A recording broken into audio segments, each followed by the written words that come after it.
And welcome back to Daily Wrap. All right, let's read some of your viewer comments. First up, we have some thoughts about the media covering the violence in Israel unfairly. Ron says the national media is biased against only conservative people of Israeli government. So there's petitions now, not just one, but two, and they're gathering a lot of signatures and steam to have this MSNBC reporter fired over his reporting there. And as you noted last night, this isn't the first time where he's leaned and been caught one way. I say just take him off the beat, suspend him, then don't have him cover this anymore. You know what? I don't agree. And by the way, I thought the comment's a bit odd because it's been a very long time since Israel had anything but a conservative government. So I don't know what you're comparing. I think he's saying the media is against the conservative Israeli government. Well, maybe. I'm not sure I agree with that either. And in terms of I'm still pretty convinced he made a mistake. You know, he's a clever enough guy that when everybody can see that that guy has a knife, he's not going to pretend he doesn't.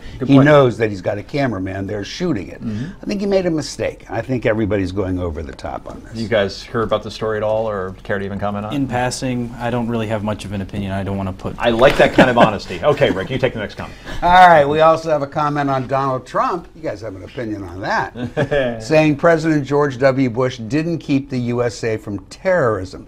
Aaron says, I don't think that Donald Trump should necessarily back down on his comments on George W. Bush because it definitely keeps the Bush name negatively in the spotlight, which can be only a win for the Donald. You are a very smart guy. That was exactly why he said it. Yeah, that was very calculated, and Jeb Bush has been the target more than anybody else because he's seen as the biggest threat from the establishment. Am I wrong? And Trump is the master of that, and so he knows what the anti-establishment vote, what they want to hear, and they cannot stand George W. Bush. Agree with you both, and what's amazing is Jeb keeps taking the bait.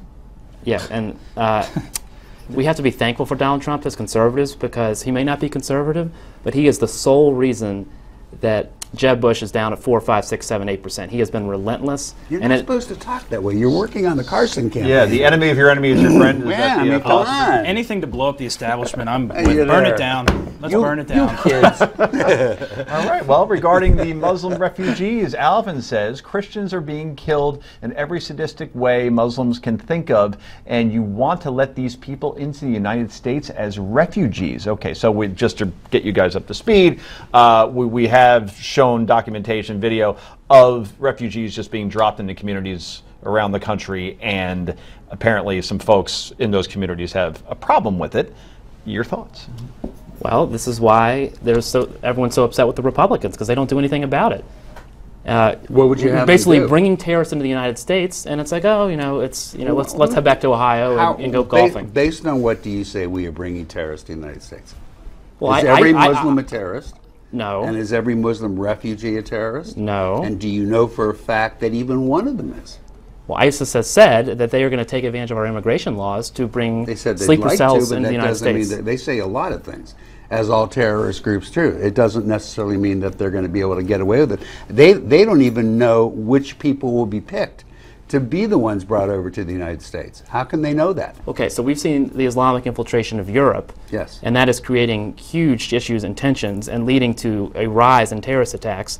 Do you want to do the same thing here?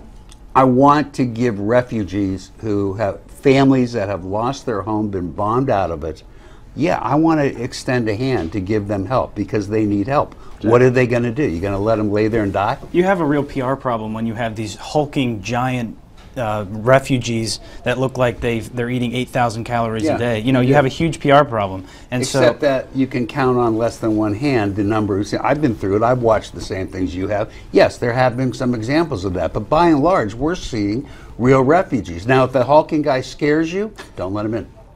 I'm okay with that if you have a suspicion. If you run a check on these people and you have this much suspicion, I'm cool. Do you have any confidence, though, that our government is capable of doing that right now? Yeah. Am I 100% confident of anything the government does? No, it's government. It doesn't operate for a profit, therefore it's going to be inefficient. And here we raise this back to Ben Carson, finally. His comment that Sharia law is not compatible with the U.S. Constitution is absolutely right. Yes, he is. And if we get a higher enough percentage, neither is canon law. the law of the Catholic Church, and I don't see us throwing out Catholics. Now, Islam is political. Christianity is not political. No, that's not his comment. His comment was about Sharia law. It's not about political. Have you read The Reliance of the Traveler, which is the Islamic text? Yes, I have. Well, they mandate that the Muslims follow the Reliance of the Traveler. Who's they? Muslims do.